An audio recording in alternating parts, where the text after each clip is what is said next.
Hello everybody, welcome to my channel. Let's do this. Play some PlayStation 4 Pro.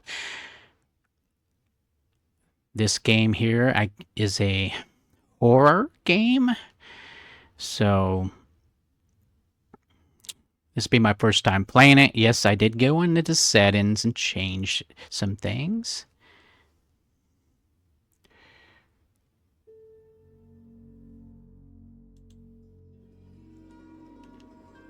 At least I think I did. I might have to go back in there. And you should read that. You should pause it and read that. Some violent graphic content here. Remothered broken porcelain.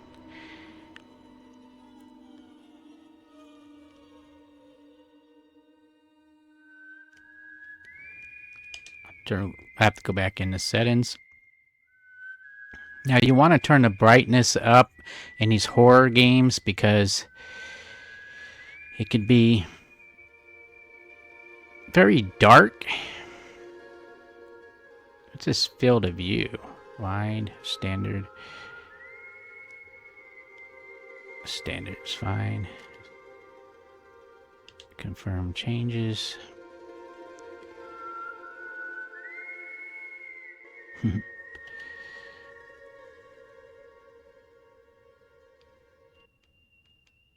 Gotta turn the music off, folks, just to make sure.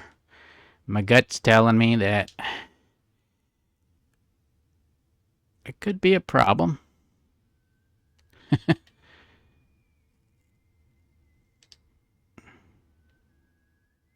Okay. Yes, subtitles. You want subtitles on. I know they can be kind of annoying, but you want subtitles on because just in case, like in the older games, I remember I had to turn the subtitles on because you wanted to, because of the voices would crack or skip.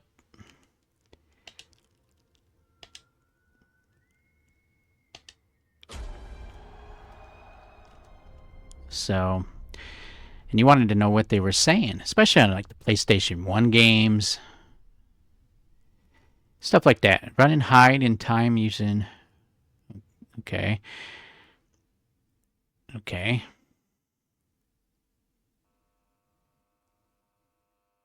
R1. Okay. A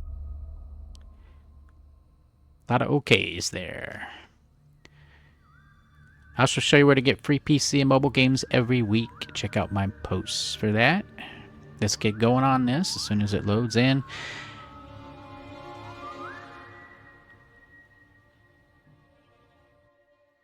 And I got it. Are you suffering from a broken heart?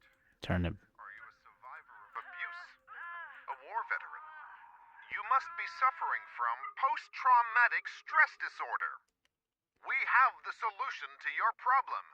Phenoxyl.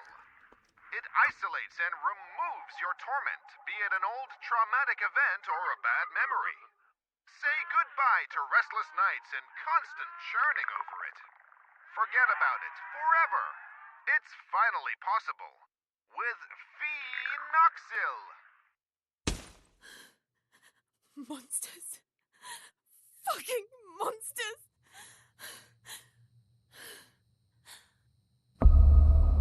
Explore the area.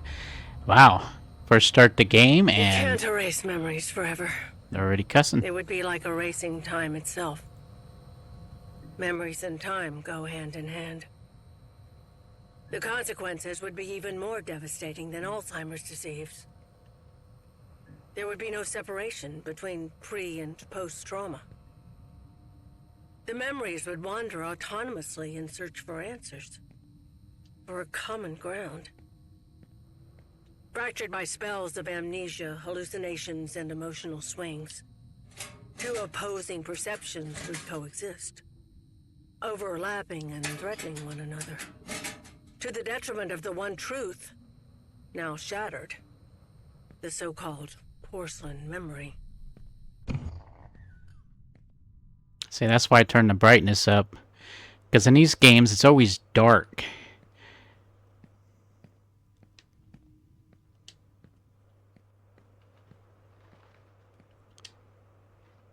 And you know me, if you've watched my content regularly, you know that I have issues with the flashlight type of thing. It's an inside joke, folks.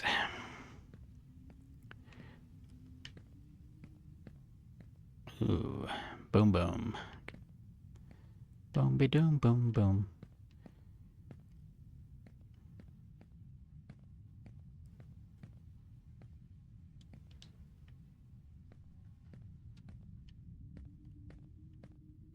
Left, no, right.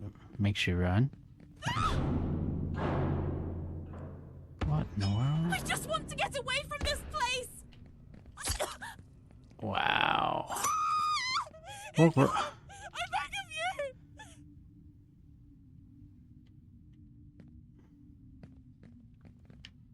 I didn't get a chance to explore.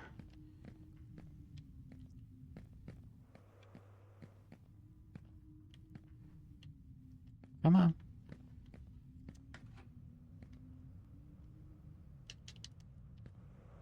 Ah!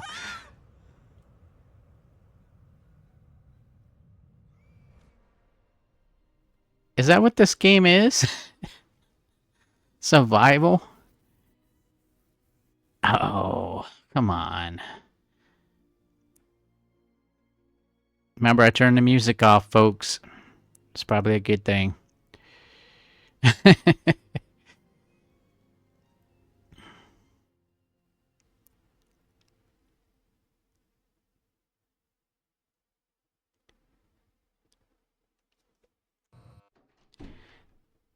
Run and hide.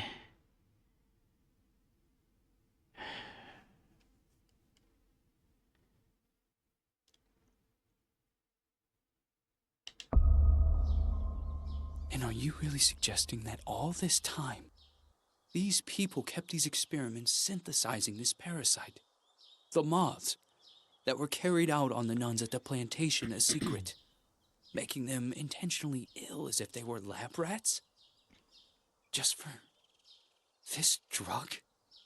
The phenoxyl. The farm, the moths. The hypnosis.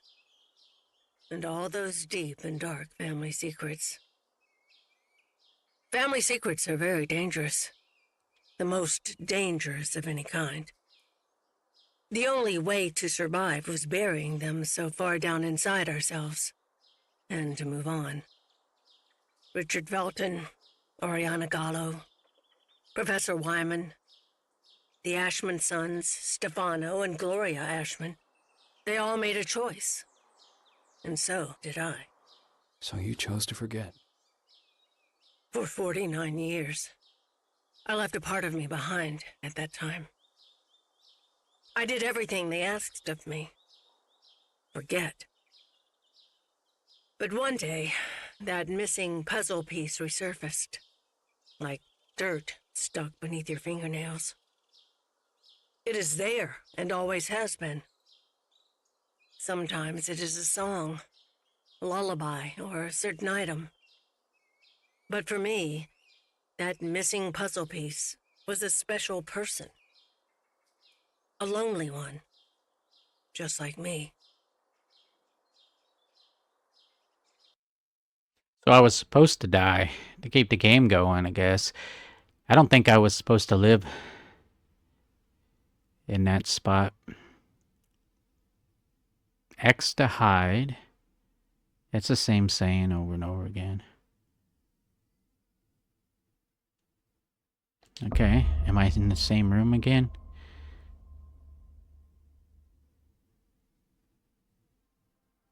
Still no news regarding last night's massacre at the peaceful residence of Cervoscuro, where the body of Richard Felton, a well-known notary, was found burnt in his own home. The man who was legally registered as Jennifer Richard Dean Felton and was found completely drenched in kerosene.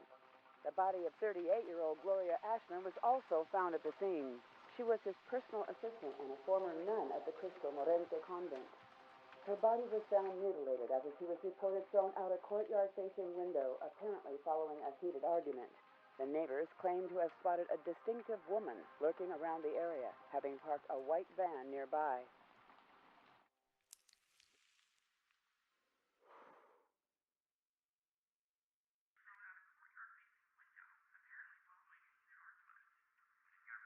I wonder if that was a child I was the character I was playing or not.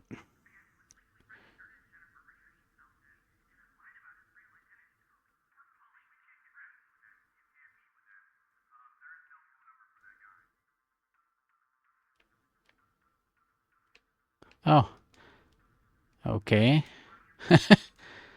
Missing. February 8th, 1971.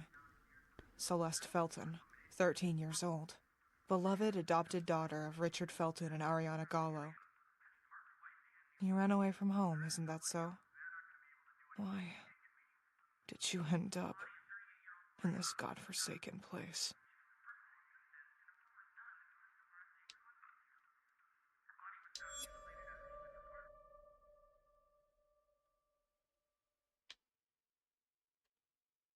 Assigned by Flemington Institute to the Foster Home and Work Project at the Ashman Inn, 1973. Jennifer, just over 2 years older. Unknown parents. It's you, isn't it, Celeste Felton?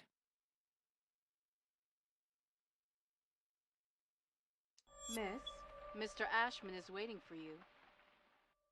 See how it didn't read the rest of it? Did you say Reed? Are you a relative? More like an old family friend.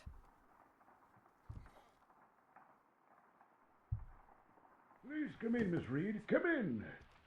Don't be afraid. I don't bite. What is Reed? A pun? Good evening, Mr. Ashman. You've certainly come a long way. You have gone from simple larceny and battery all the way to homicide and arson. Are you here to broaden your resume? Do you remember me? I'll never forget a face. Maybe because I don't have one anymore. I know exactly why you're here. The same exact reason why that son of a bitch Felton ended up like cooked meat. Whatever happened to Celeste Felton?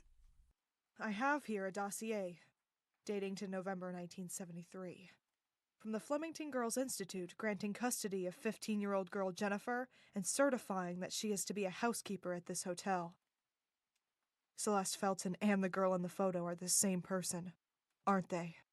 How did you get a hold of that document? Breaking an entry, an unlawful appropriation. You certainly are full of surprises, Miss Reed. That girl was simply an orphan, a homeless nobody.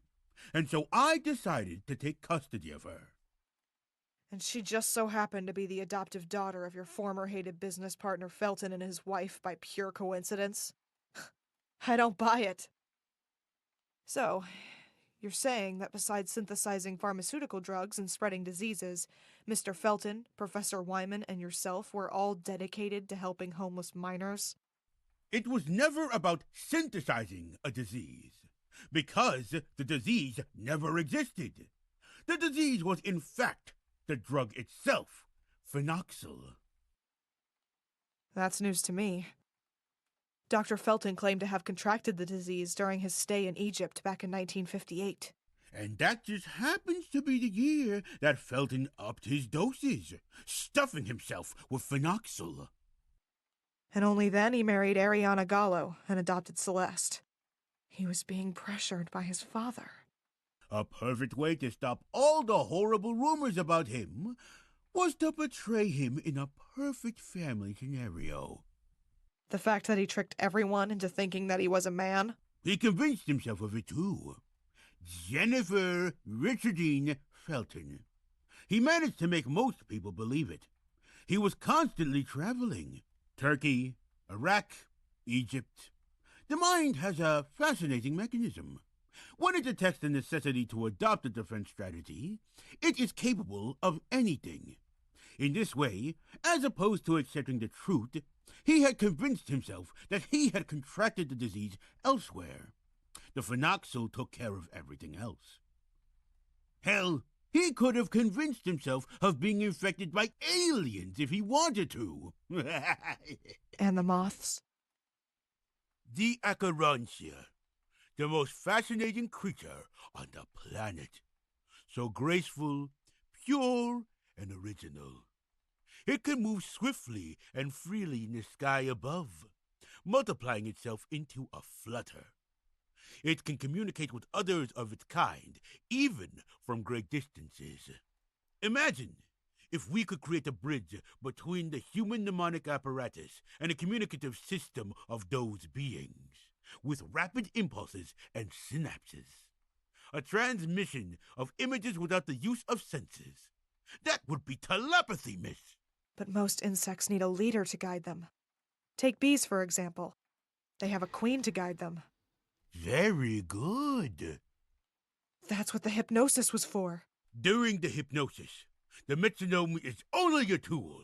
The ticking is interpreted as a gentle flapping of the wings.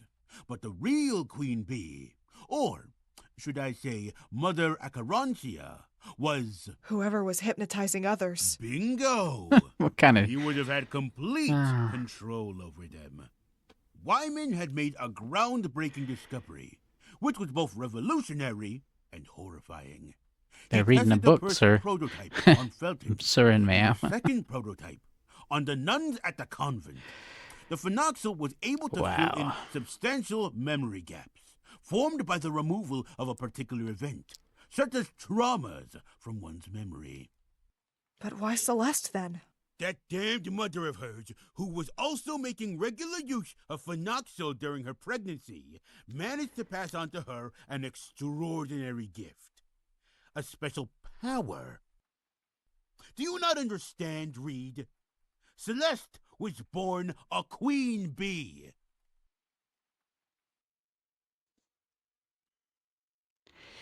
Finally. Blah. I didn't mean to interrupt there when they were talking. It's like, can we play the game already?